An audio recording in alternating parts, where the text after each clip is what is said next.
Buenas equipo, qué gusto teneros por aquí a todos. A ver, vamos a ir directos al grano porque hoy tenemos por delante una sesión clínica que literalmente marca la diferencia entre la vida y la muerte en nuestras guardias y en la calle. Hoy vamos a destripar el manejo de la vía aérea, porque, admitámoslo, ahí fuera, en el barro de las emergencias, el estrés está por las nubes y las decisiones hay que tomarlas en cuestión de segundos, ¿verdad? Así que olvidaos de leer manuales aburridos. Hoy vamos a estructurar protocolos vitales paso a paso como si estuviéramos juntos en plena intervención, para ver cómo escalar nuestros cuidados de una forma súper segura y metódica. ¿Vamos a ello?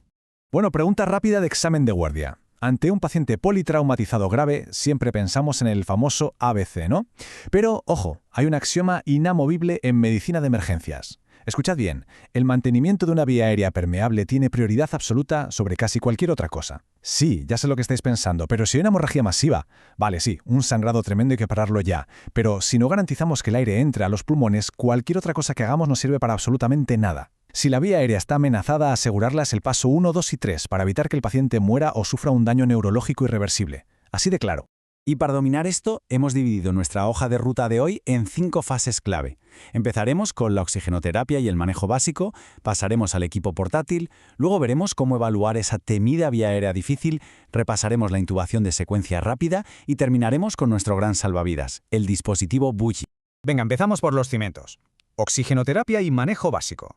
A ver, el primer paso en la ambulancia, o nada más cruzar las puertas del box de urgencias, es súper obvio, pero vital. Mantener al paciente respirando y bien oxigenado antes de meterle tubos a nadie. Y aquí siempre veo confusiones. Si tenéis a un paciente con ansiedad o una disnea muy leve, con ponerle unas gafas nasales, la típica bigotera, a bajo flujo, hablamos de 1 a 5 litritos por minuto, vais sobrados. A veces hasta hace un efecto placebo y les tranquiliza un montón. Pero cuidado, si el paciente está en hipoxia severa o viene intoxicado por humo, ahí hay que sacar la artillería pesada. Hablamos de mascarilla con reservorio o el clásico ambú a flujos altísimos. Aquí no nos podemos quedar cortos si queremos que sobreviva. Y un detalle absolutamente crucial, chicos. Antes de que conectéis mangueras o botellas de oxígeno, vuestras propias manos son la mejor herramienta. O sea, el principal motivo por el que alguien se obstruye no es un cuerpo extraño, es su propia lengua que se cae hacia atrás al perder el tono muscular. Por defecto, usamos la maniobra frente a mentón de toda la vida. ¿Que sospechéis que tiene el cuello roto? Pues tracción mandibular y listo, no le movéis las cervicales. Y una regla de oro para que os la grabéis. El tubo de Gödel, la cánula orofaringia, solo, y digo solo, se mete si el paciente está en coma profundo y sin reflejo nauseoso. Si no, le vais a provocar un vómito y una broncoaspiración, que es un desastre total. Si tiene algún reflejo, tirad de la cánula nasofaringia por la nariz, que es una maravilla. Pasamos a la fase 2. Hablemos de los cacharros.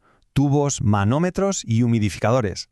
Vale, trabajamos en emergencias, ¿no? Eso implica moverse en espacios minúsculos, escaleras o en la parte de atrás de una ambulancia dando botes. Tenéis que conocer vuestro equipo a ciegas. Afortunadamente, ya casi siempre usamos las botellas de aluminio, que son súper ligeritas. Pero ojo con los relojes que llevan encima. El manómetro de doble dial es vuestro mejor amigo. Un reloj os chiva la presión interna del tanque, básicamente para que no os quedéis sin oxígeno a mitad de traslado, y el otro os dice los litros por minuto que están saliendo. Y por favor, si el traslado es largo, pasad el oxígeno siempre por un humidificador con agua destilada. Meterle gas frío y seco directamente a los pulmones a un paciente le destroza las mucosas.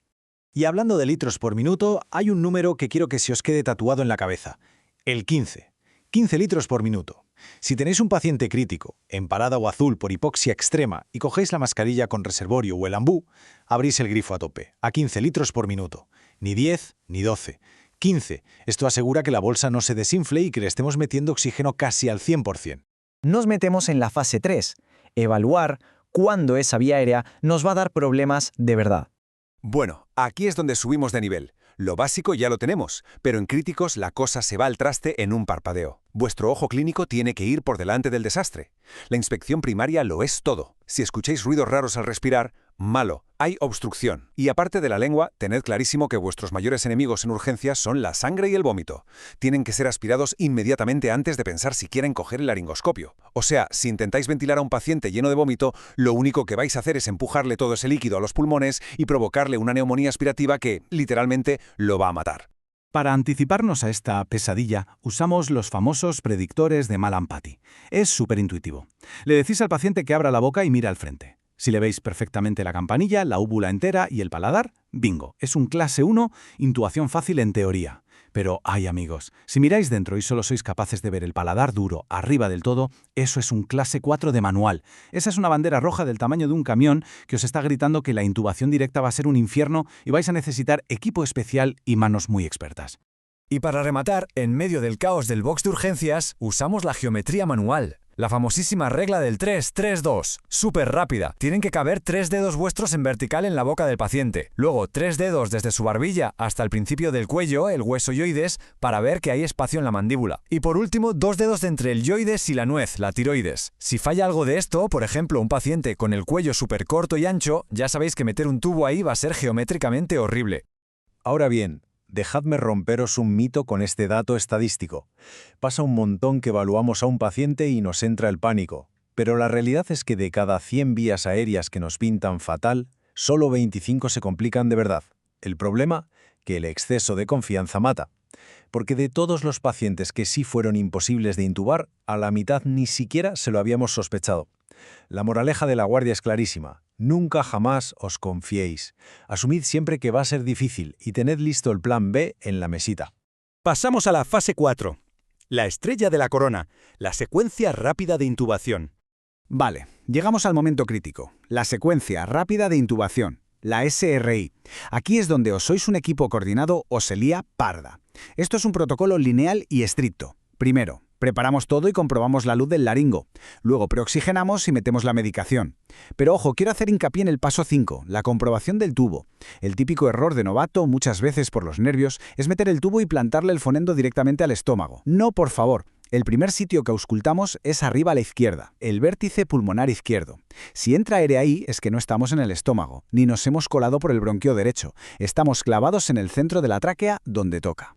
Y volviendo un segundo al paso 2, la famosa preoxigenación. El nombre técnico y molón que deberíais usar es desnitrogenación. No es simplemente echarle aire en la cara al paciente. El objetivo es barrer todo el nitrógeno que hay en los pulmones de forma natural y sustituirlo por oxígeno puro al 100%. ¿Para qué? Pues para comprarnos tiempo. Nos da hasta 8 minutos de margen sin que un paciente sano se ponga azul mientras nosotros estamos buscando las cuerdas vocales con calma. Fijaos en esto porque es un error súper común y letal en una parada cardíaca. Cuando el corazón se para, la sangre apenas se mueve. Estamos a menos del 40% de lo normal. Si el equipo se pone histérico y empieza a apretar el ambú como si no hubiera un mañana, metiendo litros y litros de oxígeno toda pastilla, estamos creando un desastre absoluto. Le damos una oxigenación brutal a una sangre que literalmente no está circulando. En una parada hay que bajar las revoluciones. Ventilamos suave, menos de 10 veces por minuto. Aquí, ventilar de más es matar. Así de crudo. Y por último, fase 5. Conozcamos al dispositivo Bougie, nuestro salvavidas. Imaginad la escena. Estáis tirados en el suelo del salón de una casa a las 3 de la mañana, casi no hay luz, hay sangre, no veis las cuerdas vocales ni queriendo y el tubo no entra. Pues aquí es donde entra en juego el Bougie. Es un chisme súper simple, literalmente un cable de plástico flexible de unos 60 centímetros con la puntita un poco doblada. Ya está. Parece súper rudimentario, pero os juro que es la pieza de equipo más elegante y salvadora que podéis llevar encima. Convierte una intubación imposible en un éxito. Y usarlo es una pasada, porque es pura sensibilidad en las manos. Como es súper finito, lo coláis casi a ciegas hacia donde se supone que está la glotis.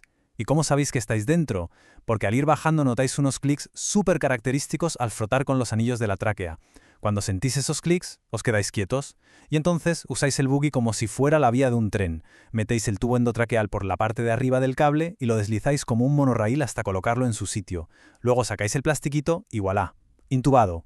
Es fácil y mágico. Así que para rematar nuestra sesión de hoy, quiero que os vayáis a casa dándole vueltas a esto. Las urgencias no perdonan a los que improvisan. Ya habéis visto por qué nos sirve una simple mascarilla en hipoxias graves, el peligro de auscultar el estómago lo primero, y cómo un simple trozo de plástico llamado bougie os puede sacar del mayor de los apuros. Ser un buen clínico no es solo hacer bien una técnica, es saber que la técnica va a fallar y tener la solución preparada en la mano antes de que el monitor empiece a pitar como loco. Venga, repasad mentalmente los protocolos y nos vemos en la próxima guardia. Un saludo, chicos.